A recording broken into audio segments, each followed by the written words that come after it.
But the point that I'm trying to bring up in my commentary at this section is that when Jesus brought something radically new, it wasn't necessary to package that radical new thing as something that was foreign to the existing Jewish worldview that the people were already used to. It wasn't necessary for Yeshua to present something so outstandingly radically new. When I say radical, I'm not talking about a transformed heart. Please don't misunderstand what I'm saying. When it comes to the new man, right? I had a section in my commentary, if you scroll back up, called Old Man, New Man, and Messianic Judaism. It is entirely accurate to describe the new man as radically new, right? When Paul says, behold, or maybe it was Yeshua's words himself, Paul quoting, I can't remember, but old things are passed away, behold, all things become new. It is true. Once you become saved, it's a radical transformation from the inside out, right? You are birthed anew. The old man is dead. The new man is brought to life, right? It is a born-again experience. It's called born again for a reason. So, yeah, I understand that. And I take that into account when we talk about what did Jesus bring to the table of discussion and what was he offering the people of Israel. Yes, it was a born-again experience. Don't misunderstand me. However, in that born-again experience, what David Stern brought up and what I'm also affirming is that it's not necessary to leave Judaism behind as a religion. You can still be a Messianic Jew, be loyal to the covenants of Moses, walk in the Spirit of God, and affirm that Jesus is your Lord and Savior.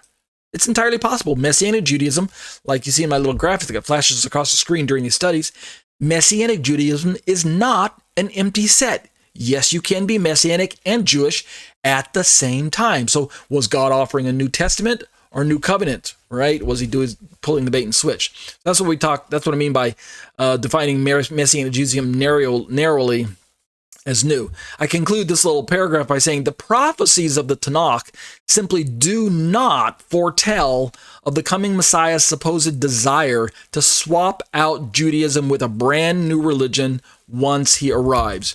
Granted, the prophecies do foretell of the bringing in of a people group that's different than national Israel. And in this difference, they're going to be bringing different ideas to the room and to the family. So Abraham's family was going to grow. These are the prophecies that we read about. And it started all the way back in Genesis 12 with Abraham being told, get up and get out. And so it's no secret. We know this in hindsight, but it was a mystery to national Israel. And I'll close with these particular sentiments. Or let me look at the last paragraph. Do I have time to read that? Yeah, I think I can read that as well. Papa Abraham was told that through you all the nations will be blessed, right? God was going to make this man Abraham into a blessing. And God was not just going to bless his immediate family, but God was also going to be bringing in the nationals around him into this blessing family. And of course, we know that this blessing takes place through the seed known as Messiah Yeshua. He's the quintessential son of Abraham. But the point I'm trying to highlight for you is that in the bringing in of the nations, it wasn't necessary to displace Judaism as a religion. Yes, it was in need of repair, and we need to restructure some of the things. We need to adapt it, like David Stern talked about. That's what we talked about, the old wine and the new wine, and the clothing metaphor, and all that stuff. Yes, there needed to be some patching going on. However, bringing in the Gentiles didn't need to create a competing religion, is the point I'm trying to make. A religion that, by all reckoning, according to Jewish people today, is foreign to the biblical lifestyle that they've been taught and raised with their entire life. And it goes both ways, just so you know. Christianity thinks that Judaism is foreign to their biblical worldview as well. So we have this kind of disagreement from both sides of the table. Let's keep reading. I'm going to take the next 5 minutes or so and finish just this paragraph, because this will place me at the conclusion. We're going to meet next week, and then we're going to take a break for a week during the Thanksgiving weekend. So this will be a perfect place to break off.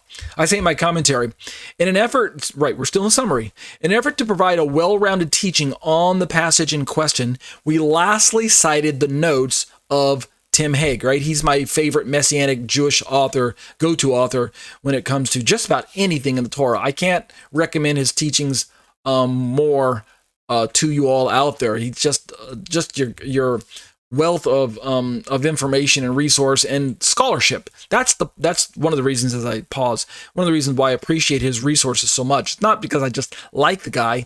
I mean, I do like him, but and he's a friend of mine. But the point I'm trying to stress in highlighting his resources over and over again is because from a Christian perspective, he's solidly grounded in the foundational aspects of our faith as Christians, in Christianity, right? All of those foundational aspects that we need as well-grounded Christians. But at the same time, if you are a Hebraically minded kind of Torah community person, if that's what you've come to understand the Bible to offer, I know not every Christian out there does, so that's why I'm trying to make the distinction. But if you are on the kind of the ancient paths tract, right, Hebraic roots or Messianic movement, whatever label you want to call yourself, then Tim Hegg is going to be helpful there because he's pro-Torah all through and through. He's got your back there. So